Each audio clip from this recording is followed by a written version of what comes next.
Hello बच्चों, ज्ञानदीप में आपका स्वागत है। आज हम विभू काका का दूसरा पार्ट पढ़ेंगे। यहाँ कैसा लगता है आपको? ना सिनेमा हॉल है, ना बड़े बड़े होटल क्लब। आपको पढ़ने के लिए पुस्तकें भी यहाँ ना मिल पाती होंगी। मैंने जिज्ञासा से पूछा तो विभू काका हंस पड़े। जिज्ञासा, जानने की इच्छा से पूछा तो विभू काका हंस पड़े। अरे पगले, यह जो चारों ओर का दृश्य देख रहा है, सिनेमा हॉल के इससे अधिक आकर्षक होते हैं। उन बड़े बड़े होटलों में भला क्या रखा है? यहाँ जैसा ताज़ा अनाज, ताज़ी सब्जियाँ, ताज़ा घी, दूध, दही क्या शहरों के बड़े से बड़े अमीर को भी मिल पाता होगा? प्रकृति की सबसे बड़ी खुली किताब तो हमारे सामने है, इससे अधिक अच्छी और प्रामाणिक है क्या वे तुम्हारी पुस्तकें? काका मुझे बच्चों की तरह एक एक बात विस्तार से समझाने लगे। प्रामाणिक यानी मानने योग्य।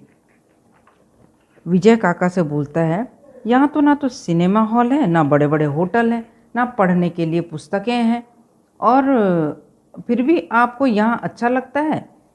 तब काका क्या जवाब देते हैं, ये सिनेमा घर, पिक्चर हॉल कुछ नहीं है, लेकिन क्या ये जो दृश्य देख रहे हो, हरी हरी खेत, पेड़ पौधे, गांव का जो दृश्य, ये सिनेमा हॉल से क्या कम है? और जो हमको इतना ताज़ा ताज़ा खाना पीना मिलता है, वो तो होटल में भी नहीं मिलता होगा। तो हमें यहाँ किसी चीज़ की कोई कमी नहीं है। और विभू काका हंस पड़ते हैं। शाम को वे मुझे अपनी जीप गाड़ी में बैठाकर आसपास के गांव में घुमाने ले गए। वहाँ का अनोखा दृश्य देखकर मेरी आंखें खुली की खुली रह गई। गांव में सभी घर पक्के थे। सब घरों के आगे गाय बंधी थी। गांव के बीच एक पाठशाला था। सब बच्चे साफ सुथरे कपड़े पहने हुए थे। लोग स्वस्थ तथा हृष्ट पुष्ट थे। जब विभू काका शाम को विजय को घुमाने ले जाता है गांव, तो विजय सोच रहा था गांव ऐसे ही होगा, मतलब ऐसी। लेकिन जब वो देखता है तो उसका आँख खुला का खुला रह जाता है। गांव पूरा पक्के का घर था, साफ सुथरा रोड था, गाय जो थी बंधी हुई थी, अब बच्चे खेल भी रहे थे एकदम साफ सुथरा कपड़े पहन के। और गांव के बीच में पाठशाला थी, स्कूल था, लोग स्वस्थ थे और पूरा तंदुरुस्त थे। जब विजय देखता है तो वो देखता ही रह जाता है कि गांव भी ऐसा हो सकता है।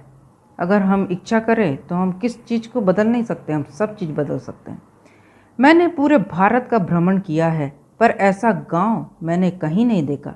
विजय बोलता है, मैं पूरे भारत का गांव में घूम चुका हूँ, लेकिन ऐसा साफ सुथरा और अच्छा गांव मैंने आज तक नहीं देखा था। गांव के लोगों ने बताया कि यह क्षेत्र पहले सबसे पिछड़ा हुआ था, पर जब से काका ने यहाँ अपना फार्म बनाया, तब से इस सारे इलाके की काया पलट हो गई। काया पलट, परिवर्तन हो गया है। गांव वाले बताते हैं, ये गांव जो था सबसे पिछड़ा था, लेकिन जब से विभू काका आए हैं और उन्होंने यहाँ फार्म बनवाया है, तब से ये पूरा गांव का काया पलट हो गया, मतलब बदल गया है। इतना परिवर्तन हो गया है कि सब आश्चर्य करते हैं। काका ने खुद घर घर जाकर समझाया कि खेती कैसे करे जिससे अन्न की पैदावार बढ़े। और काका घर घर जाकर खेतीबाड़ी के बारे में समझाते थे। वे सबको बताते थे स्वच्छ रहने के क्या क्या लाभ हैं, आए दिन की बीमारियों से छुटकारा कैसे मिल सकता है, और बच्चों को पाठशाला क्यों भेजना चाहिए।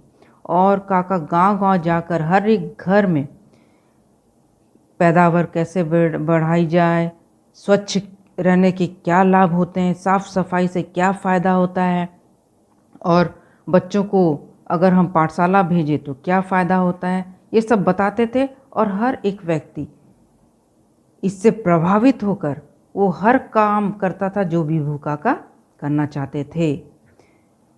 पूरा गांव जो था वो खेतीबाड़ी में एकदम नंबर 1 हो गया, और साफ सफाई बहुत अच्छी तरह रखने लगा, बच्चों को पाठशाला भेजने लगा, जिससे फ़ायदा ही फ़ायदा था, और पूरा गांव ही बदल गया था।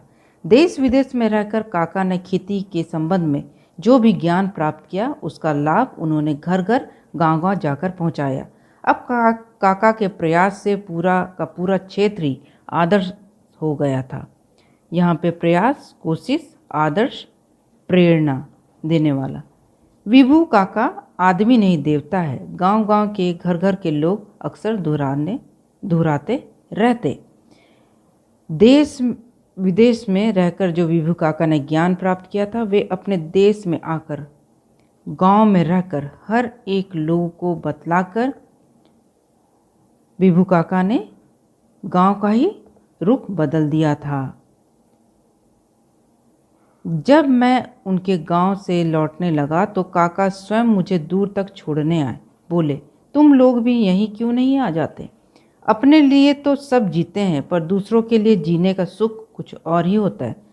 तो विभू काका बोलते हैं, तुम लोग भी यहाँ क्यों नहीं आ जाते? इतना अच्छा है।